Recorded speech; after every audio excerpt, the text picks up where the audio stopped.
أيها الإخوة والأخوات، مرحبا بكم. كنتمنى تكونوا سعداء ونتمنى تكونوا على خير وبخير.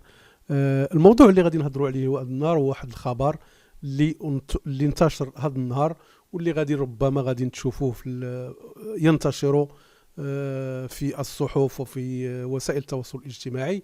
وهو الخبر اللي تيقول لك اتهام وزير مغربي سابق بتبديد أموال عامة ومنعه من السفر إلى الخارج. جميع الصحف تتكلم ولكن بدون ذكر الاسم. حتى بعض الناس اللي بقاو تيهضروا على الوزير الحالي، تيهضروا على سميتو. نقول لكم واحد القضيه قبل ما نبدا الموضوع. هناك بعض الناس اللي كيظنوا انني انا مثلا يعني هذه راه خطوه، يعني شي حاجه كبيره في المغرب. نو، انا ضد النظام المغربي وضد الملكيه وضد الفساد وضد سرقه المال العام والتخريب كله. ولكن علاش بالضبط جات هاد القضيه في هاد الظرف هذا، رغم ان هاد الوزير اتهم 3 سنوات؟ هاد التهمه ديال سرقه المال العام وتبديد المال العام والتهمه برا 3 سنين هذه باش نزلت عليها التهمه. علاش حتى لدابا عاد تحركات الفرقه الوطنيه وعيطوا ليه وداروا معاه تحقيق؟ علاش؟ يعني هذا هو السؤال اللي غادي نحاولوا نجاوبوا عليه من بعد، وغادي نعرفوا شكون هو هذا الوزير. لان الاخبار اللي كتدور دابا ما كيقولش شنو هو الوزير، تيقول لك غير وزير سابق. اوكي، بحال في هذا الخبر هذا تيقول لك اسيدي: افاد مصدر مغربي ان فرقه الشرطه القضائيه استمعت الثلاثاء الى وزير سابق بسبب الشكوك حول تورطه في اختلالات كبيره تهم المال العام. يعني الى وزير بسبب شكوك حول تورطه. هادشي اللي كيضحكني انا في السلطات المغربيه. واحد تيشفر يسارا ويمينا، يعني تيشفر، يعني وهما ماشي هو، راه ماشي غير هو، وراه بزاف كاين بحاله، وزراء ومسؤولين كلهم شفار. ولكن غادي نحاول، يعني قلت لك غادي نجاوب على السؤال علاش بالضبط تحركت هذه القضيه دابا ولقاوه ككبش فداء باش غادي يخرجوه للشعب المغربي، وغادي يقولوا للشعب المغربي والعالم ان المغرب تيحاسب المسؤولين. يعني هذا هو، يعني هذه فكره على الموضوع كله. غادي نحاولوا نهضروا على هذا الشيء. المهم، تيوكسدي غير شكوك على انه يعني قام بتبذير المال العام، فهمتي؟ يعني ماشي داك الشيء صحيح قال لك، ولكن غير شكوك. شكوك حول تورطه في اختلالات كبيرة تهم المال العام. وأضاف أن جلسة الاستماع استغرقت 6 ساعات كاملة. قال لك 6 سوايع هما تيحقوا معاه، ما عرفت شنو غادي. والسيد شفار حياته كلها. واش خصكم تعرفوا هذا السيد؟ ملي غادي تعرفوا هذا السيد غادي يعني غادي تقولوا هاد الناس كيضحكوا علينا. ملي غتعرفوا هاد الخانه غتقولوا هاد خينا، هاد الفرقه الوطنيه والتحقيقات هاد كيضحكوا علينا، يعني كيضحكوا على الشعب المغربي. في موقع الإلكتروني أن الأمر يتعلق بالوزير المكلف بإصلاح الإدارة خلال حكومة عبد الإله بن كيران. اللي كيعرف الوزير المكلف بإصلاح الإدارة خلال حكومة عبد الإله بن كيران راه غادي يعرف شكون هو. اللي باقي عاقل على الوزراء اللي كانوا في الحكومة ديال بن كيران راه غادي يعرفوا شكون هو. موضحة أن التحقيقات معه جاءت بناء على تقرير المجلس الأعلى للحسابات الذي وجه مراسلة رسمية لرئيس النيابة العامة بعد وقوفه فيما اعتبره خروقات خطيرة تكتسي طابعا جنائيا في تدبير المجلس البلدي الذي يرأسه الوزير المعني منذ 23 سنة. تصوروا هذا خينا كيسيطر على المجلس البلدي ديال المدينة اللي هو فيها 23 عام. ولكن راه ماشي الذنب ديالو، فهمتي؟ الذنب ماشي ديالو، الذنب الناس اللي كينتخبوه، الذنب ديال الناس اللي كيشدوا الرشوه باش كيمشيو ينتخبوه. السيد ملي قدام في هذا المنصب هذا، يعني عرف القوالب كيفاش يجيب الناس، ودار المعارف وقوه المافيا اللي كتلعب ليه في الانتخابات وكينجح. يعني 23 عام وهو كيسيطر على المجلس البلدي. وتصور واحد الانسان 23 عام وكيسيطر على المجلس البلدي ديال واحد المدينه اللي لم تتغير لمده 60 سنه. يعني تمشي لديك البلاصه دابا غادي يعني ديك البلاصه مازال ما تغيرهاش، تمشي ليها مثلا باقي مازال كتعيش هاد المدينه، مازال كتعيش ماشي تا مدينه، يعني عروبيه، يعني قريه، مازال كتعيش ديك الظروف ديال الاربعينات والثلاثينات، يعني التخلف والفقر والبناء العشوائي والكرارس وكذا وهذه. اوكي. قال لك سيدي هذا السيد كيسيطر على هذا المجلس البلدي لمده 23 سنه. كما سبق أن وجهت ضده عدة شكايات من طرف الجمعية المغربية لحماية المال العام. اسمعوا، كما سبق أن وجهت ضده عدة شكايات ماشي شكاية، والقضية ما تحركاتش حتى لدابا. هذا هو السؤال المطروح. علاش القضية السيد كيسيطر على المجلس البلدي 23 عام وكيشفر وتيختالس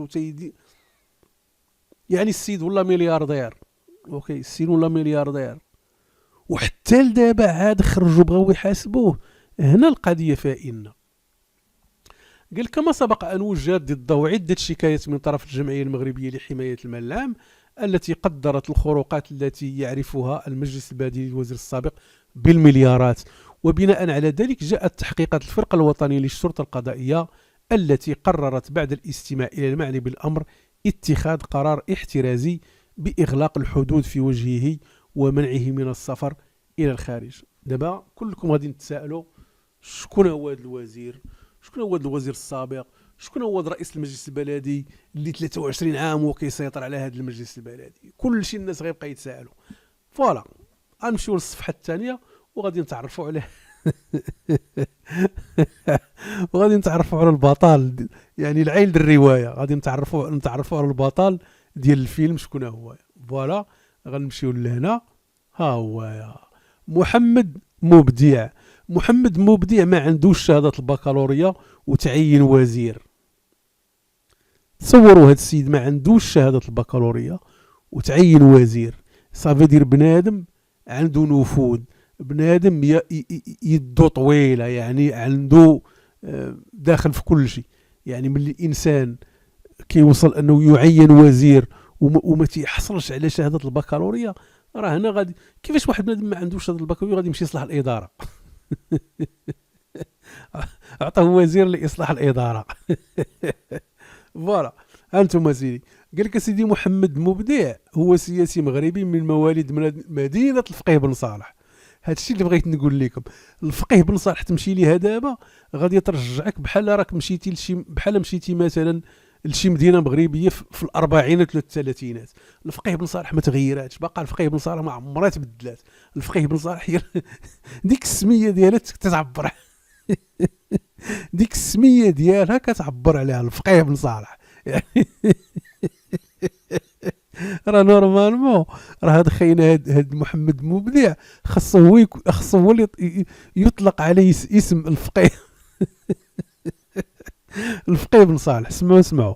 قال لك سيدي المكتب السياسي لحزب الحركه الشعبيه. كتعرفوا الحركه الشعبيه هي يعني حزب ديال الشفاره والقماره قال لك يرأس جماعه الفقيه بن صالح اكثر من 23 سنه.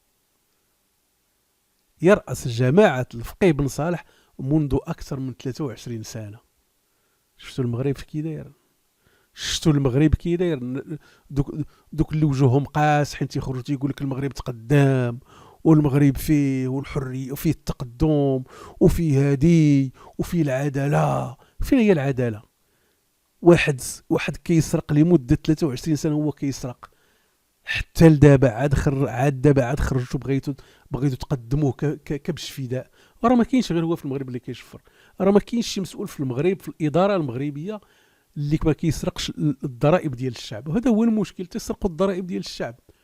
ما كيسرقوش بيناتهم، كيسرقوا الضرائب ديال الشعب. اللي كتجي شي ميزانيه كيخبطها، ومن كتجي الميزانيه كتجي من ضرائب الشعب، كتجي من رزق المغاربه. اوكي. شنو قال لك هنا؟ فساد مالي. قال لك سيدي رصدت تقارير للمفتشيه العامه لوزاره الداخليه تسجيل مجموعه من الخروقات في ملفات تهم الصفقات العموميه بمدينه الفقيه بن صالح التي يسيرها محمد مبدع، وهو ما وقف عليه قضاة المجلس الأعلى للحسابات، والذين سجلوا في شأنه تقرير أسود عن تسيير بلدية المدينة كما قام وكيل العام للملك لدى المجلس الآلي للحسابات برفع ملف اختلالات الوزير السابق محمد مبدع إلى النائب العام بمحكمة النقد بعد تقديم الجمعية المغربية لحماية المال العام شكاية ضد محمد مبدع حول تبديد أموال عمومية والاغتناء الغير مشروع وخرق قانون الصفقات العمومية وعدد من الاختلالات المالية والقانونية والتدبيرية في بلدية الفقيه بن صالح التي يسيرها محمد مبدع منذ 23 سنة.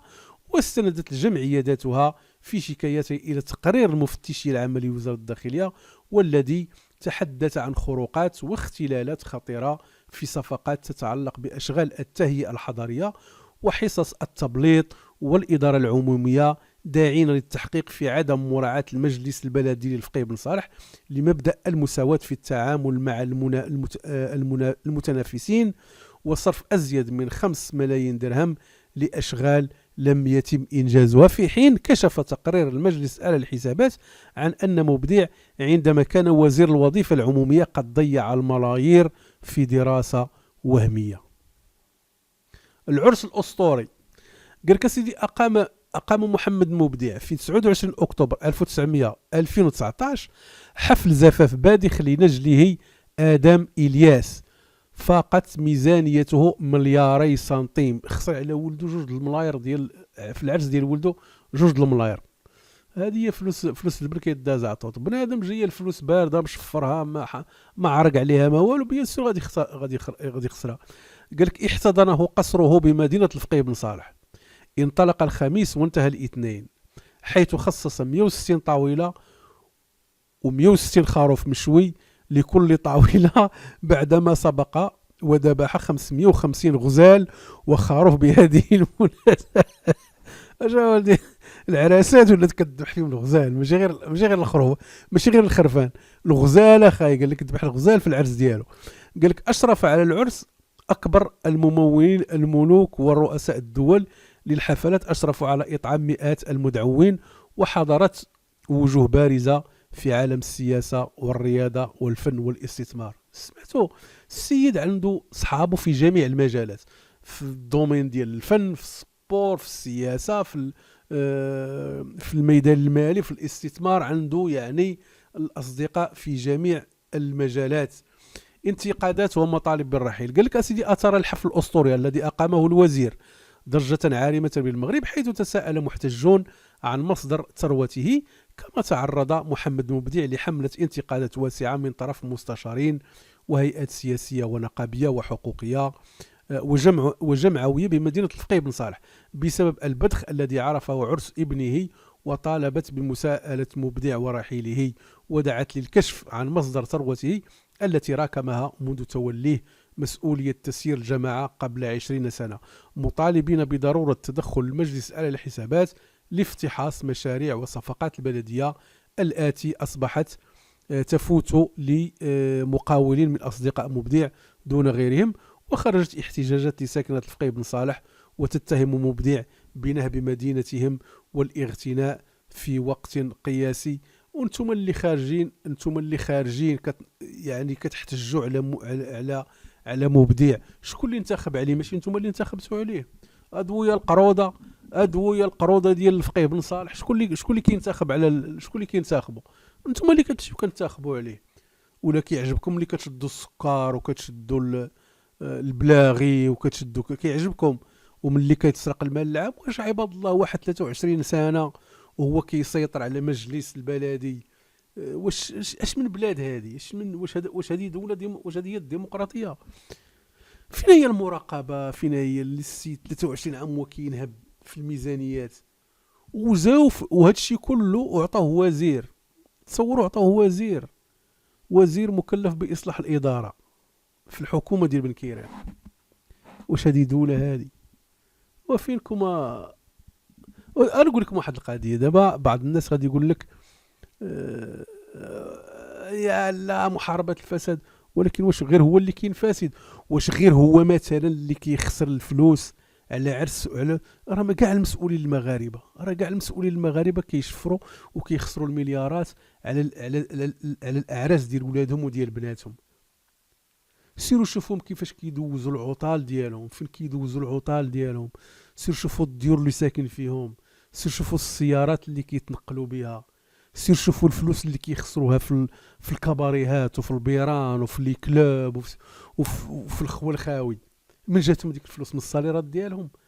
وكل شيء عارف، كل شيء كيعرف المسؤولين، وكل شيء كيعرف ان هذوك الناس راه الصاليرات ديالهم ما كتعطيهمش هذا الشيء، ولكن كل شيء تيعيش ديك الأبهة، كل شيء كيعيش داك الاعتلاء، وكل شيء كيعيش ديك الحياة ديال الرفاهية. وحتى واحد ما كيقدر يهضر منين جات هذه الرفاهية، كيفاش تكونت ديك الرفاهية، كيفاش بنادم كون هاد الثروة، كيفاش لأنهم كلهم تيعيشوا نفس الوضعية. راه هذا الشيء اللي بغيت نقول لكم. ملي كيخرج شي واحد في المغرب تيفضح الفساد، يتهم بالخيانة ويتهم بالعمالة. علاش؟ لأنه المغرب كل المسؤولين ديالو فاسدين. المغاربة المسؤولين كلهم اغتانوا، يعني كلهم متهمون بالاغتناء الغير المشروع، كلهم كيسرقوا الميزانيات. هادشي علاش كيغطيو على بعضياتهم، هادشي علاش ما كيبغوش شي واحد يتفضح منهم، هادشي علاش اي واحد مثلا تيخرج يفضح شي واحد تيخرجوا كيدافعوا عليه، وهذاك اللي كيفضحوه تيخونوه ويتحاكم ويمسي للحبس، وكيضربوا ليه وكيسكتوه وكيديروا ليه الجام لفمه. راه هذا هو المغرب. واش حسب لكم كاين غير هذا المبدع هذا اللي ما عندوش البكالوريا عطوه زير؟ واش حسابكم غير المغرب اللي في هذه القضيه؟ واش كيحسب لكم هذا هو الوحيد اللي كاين في المغرب؟ واضرب سير لاي مدينه في المغرب وشوف المسؤولين ديالها، وشوف رؤساء البلديات كيفاش عايشين وتشفر. سير شوف القياد، سير شوف الولاد، سير شوف البشوات كيفاش عايشين وتشفرتوا. يعني راه المغرب راه دولة النهب. هادوك الناس اللي تيخرجوا تيضحكوا علينا بديك القضية ديال الوطنية هي الملكية. الملك هو الوطن. يعني الا ما كنتيش كتامن بالملكية انت راك ماشي وطني. خصك تكون كتامن بالملكية وخصك تامن بالعبودية. عاد يعطوك التايتل ديال الوطني، عاد يعطوك العنوان ديال انك وطني. ولكن الا انتقدتي النظام وانتقدتي المسؤولين وانتقدتي الملك وانتقدتي اللصوص وانتقدتي الشفاره، انت كتولي خائن، كتولي عميل، وكتولي كتخدم اجندات خارجيه، كتولي تمول من جهات اجنبيه. هذا هو المغرب، هذا هو المغرب. ولكن شكون هو المغرب؟ المغرب راه ماشي هو الارض، المغرب راه ماشي هي المسؤولين، المغرب ماشي هو الحكومه، المغرب بشعبه. المسؤولين راكم نتوما المغاربه اللي كتخلصوهم. المسؤولين في القضاء ولا في الامن ولا في الجيش ولا الملك ولا القصر، هاد الناس كلهم نتوما اللي كتخلصوهم، المغاربه اللي تيخلصوهم. يعني هادوك الناس راه موظفين عندكم، اجيرين، يعني كيتخلصوا كياخذوا اجره من عند الشعب المغربي. وواحد الا كان اجير عندك راه عندك الحق تجري عليه، عندك الحق توبخوه، عندك الحق تنتقدوه، عندك الحق تدور فيه. ولكن حنا عندنا ناس مخدمينهم معلقين علينا العشرة، معلقين علي، يعني تيلعبوا علينا انهم ابطال وحنا كنخلصوهم. وتصور انت جايب واحد خدام عندك في الدار ومعلق عليك العشرة. تصور واحد تصور واحد كتافه تبناو من رزقك، فهمتي؟ دار الكتاف بفلوسك ياك، وفي الاخر تينوض يعلق عليك العشرة. وتصور هذا الشيء اللي وقع في المغرب. الملك من كون ديك الثروه، العائله الملكيه من كونات ديك الثروه، راه من رزق المغاربه. ودابا هذا محمد مبدع وعدد كبير منه في المغرب من كونوا هاد الثروه، مادام انهم تيعرفوا الملك تيشفر. دابا هذا عارف شنو كطري في المغرب، هذا مطور، عارف الملك تيشفر، عارف المسؤول الكبار تيشفروا، علاش حتى هو ما يشفرش؟ والملك تيشفر ميزانيه كتمشي ليه، ميزانيه بالعلالي كل عام كتمشي ليه ميزانيه من ضرائب الشعب. وهذا غادي يبقى ساكت، غيبقى مربع يديه، هو غير يشفر. ومادام ان الوضعيه هكذا في المغرب، راه الفساد ما غاديش يتحيد. مادام ان تتحكمنا واحد الملكيه فاسده، واحد الملكيه اللي عايشه بحال عيشه الدبانه في البطانه، فهمتي؟ كتمص الدم ديال المغاربه، عايشه بالرزق المغاربه. راه غادي يكون ذباب اخر غيكون عايش بحالهم حتى هما يعني حتى هما، يعني اش غنقول لكم، يعني يقلدون الملك. ما دام ان الملك شفار، ثم يريدون تقليد الملك، ثم تيشفروا. مادام الملك حتى واحد ما تيحاسبه، حتى هما حتى واحد ما غيحاسبه. ودابا كيف ما قلت لكم هذا السيد غادي يخرجوه كبش فداء. علاش غيخرجوه كبش فداء؟ لان الفساد اضرب اطنابه في المغرب دابا، وخصهم خصهم يصنعوا واحد الصوره يلهيو بها الشعب المغربي، يلهيو بها الصحافه الدوليه باش تكلم ان المغرب وزير سابق يحاسب في المغرب لانه اختلس المال العام. فهمتي؟ غادي تخرج جرائد دوليه ان وزير سابق في المغرب. غيحاولوا يكوفريو على هاد الاوضاع اللي كاينه في المغرب دابا، لان المغرب دابا ما مفهومش شنو طاري فيه. ما مفهومش المغرب، يعني المغرب فيه شي حاجه اللي ما مفهوماش. كنشوفوا مثلا النظام تيخدم جميع الوسائل ديالو، الصحافه الصفراء، المسلسلات البايخه، الصحافه البايخه، كيخدم كل شيء. هذه المنظومه ديال التخدير باش كيحاول يخدر الشعب المغربي، قنوات للتخدير، اشخاص خارجين تيخدروا الشعب المغربي، اشخاص خارجين تيمجدوا الاجهزه الامنيه، تيمجدوا الملك، تيمجدوا النظام. ولكن حتى واحد فيهم ما كيهضر على الفساد، حتى واحد فيهم ما كيهضر على الفقر، حتى واحد ما كيهضر فيهم على الاميه، حتى واحد ما كيهضر على الجهل، حتى واحد ما كيهضر على السكن العشوائي، حتى واحد ما كيهضر على الناس اللي ما لاقيين ما ياكلوا، حتى واحد ما كيهضر على الناس اللي عايشين في الجبال اللي هاد البرد دخل وهاد الثلج دخل ومساكن تيموتوا لهم ولادهم، تيموتوا لهم الماشيه ديالهم، ما كيلقاوش الماء ما يشربوا، ما تيلقاوش الماكله ما ياكلوا.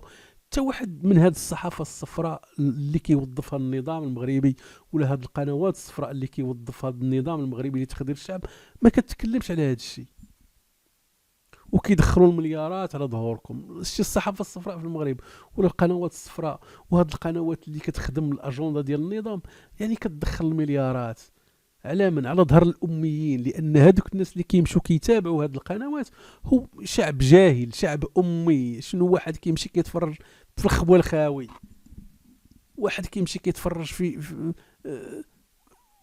هادي خانت زوجها، هذا خان مراته، هادي حصلات راجلها، هذا شي حصل شي وشي حصل شي والمشاكل الخاويه وكذا وكذا. ولكن حتى واحد ما كيقدر يخرج يهضر على الواقع الحقيقي، حتى واحد ما كيقدر يخرج يهضر على المعتقلين السياسيين، على الشباب اللي مشاو للحبس على والو. البداحي شنو كان كيدير البداحي؟ واش البداحي ارتكب جريمه؟ غبروه دابا، ما عارفينوش، حنا عارفينوش الناس حتى فين كاين، ما عارفينوش فين كاين. اللي ناضي يهضر يحاول يفضح الفساد، كيسدوا ليه فمو باش ما ينتشرش، باش العدوى ديال فضح الفساد ما تنتشر في المغرب. تنتمنى يعجبكم الموضوع، تبارك الله عليكم، والى فيديو اخر، والسلام عليكم.